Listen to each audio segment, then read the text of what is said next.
গোটা মসুরের বড়া এরকম করে খেয়েছেন কোনো দিন? আমি যে রেসিপিটা শেয়ার করছি আপনারা দেখুন কিভাবে করি। আসসালামু আলাইকুম, কেমন আছেন সবাই? সামিফা কিচেন অ্যান্ড ব্লগে সবাইকে স্বাগত জানাই। আমি এখানে গোটা মসুর ডাল, শুকনো মসুর ডাল ভিজিয়ে দিচ্ছি। 4-5-6 ঘন্টার জন্য এটা ভিজিয়ে রাখবো। এটা ভালো করে ভিজিয়ে নিয়ে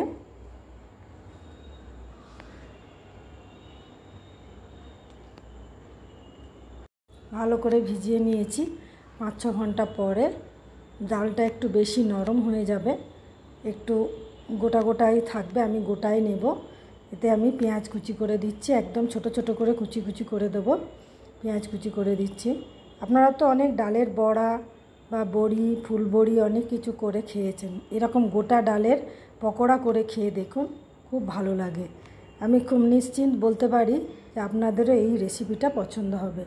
যদি আপনাদের এই রেসিপিটা পছন্দ হয় কমেন্টে আমাকে জানাবেন। আর যারা সাবস্ক্রাইব করেছেন তাদেরকে অনেক ধন্যবাদ জানাই।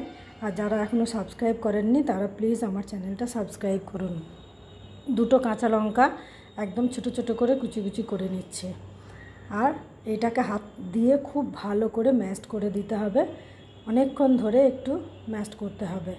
আর এটাকে বাইন্ড করার জন্য আপনারা এর সঙ্গে একটু বেসন দিতে পারেন।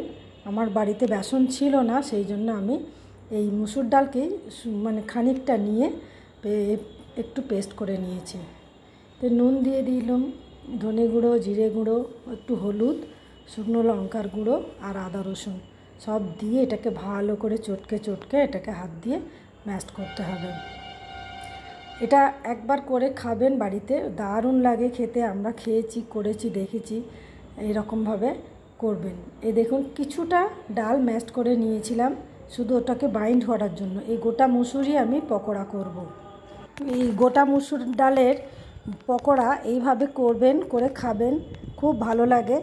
আমরা তো খেয়েছি, খুব ভালো লাগে। আর তেলে ভালো করে ভাজলে এটা এত সুন্দর খেতে লাগে, আপনারাও করে খাবেন। এই দেখুন এইভাবে থাকবে, গোটা গোটাও থাকবে আর ওর সঙ্গে একটু ম্যাশ করে দিচ্ছি। আর একটু সরষের তেল আমি দিয়ে দিচ্ছি এর সঙ্গে। আপনারা চাইলে এটা স্কিপ করতেও পারেন, কিন্তু তেলটা দিলে ভালো লাগে। আর এটা আমি পুরো বেশি করে তেল দিয়েই ভাজবো। কড়াতে একটু তেল ঢেলে দিয়েছিলাম, আর একটু তেল দেবো। দিয়ে এটাকে দেখুন কিভাবে ছোট্ট ছোট্ট করে পকোড়ার মতো করে এগুলোকে ভাজা যায়। একটু আঁচটাকে সিমে করে তারপরে এটাকে ভাজবেন। এই কড়ার তেলটা গরম হয়ে গেছে, এবার আমি এই তেলেতে একটু একটু করে ছোট ছোট করে ছাড়বো। যেহেতু কম তেল দিয়েছি, কম তেলে 4-5-6টা করে দিয়ে আমি ছাড়বো। এইরকম সুন্দর করে হাত দিয়ে গোল গোল করে শেপ করে পকোড়াগুলো তৈরি করবেন। আর এই পকোড়া খেতে এত ভালো লাগে যে আমি কি বলবো আপনাদের। আপনারা একটু করে খাবেন, খেলে বুঝতে পারবেন যে এটা কত সুন্দর হয়, কত টেস্টি হয়। গোটা মুসুর ডালের পকোড়া এইভাবে একটা পিঠ হয়ে গেছে, গোটা 6 দিয়েছি আমি একটু লালচে লালচে করে। আর আঁচটাকে সিমে রেখে লো টু ফ্লেম করে এটাকে ভাজতে হবে, কারণ এটা একটু সিদ্ধ হওয়ার সময় লাগে, সিদ্ধ হতে হবে। আর এই ডালগুলো ভাজা ভাজা হয়ে যায়। ডালগুলো যখন খেতে ভালো লাগে, এই দাঁতে পড়ে, তখন বেশ ভাজা ভাজা ডালের খুব ভালো লাগে খেতে। রান্নায় একটু স্বাদ আনার জন্য বিভিন্ন টাইপের কিছু করে খাওয়া যায়। একই জিনিস অন্যান্য বিভিন্ন রকমের করে খেলে ভালোই লাগে। আপনারা যারা এতক্ষণ ভিডিওটি দেখেছেন তাদেরকে অনেক ধন্যবাদ জানাই। যারা আমার চ্যানেল সাবস্ক্রাইব করেছেন আবারও তাদেরকে ধন্যবাদ জানাই। এইভাবে আমি বাকি পকোড়াগুলো সব করে নেব। ধন্যবাদ সবাইকে আমার এই ভিডিওটি দেখার জন্য। এবার আমি এটা মেয়োনিজ দিয়ে সার্ভ করেছি। আপনারা চাইলে একটু টমেটো সস, দেখুন কত ক্রিস্পি হয়েছে আর খুব সুন্দর হয়েছে খেতে। আমি তো একটা গরম গরমই টেস্ট করে দেখলাম, দারুণ হয়েছে।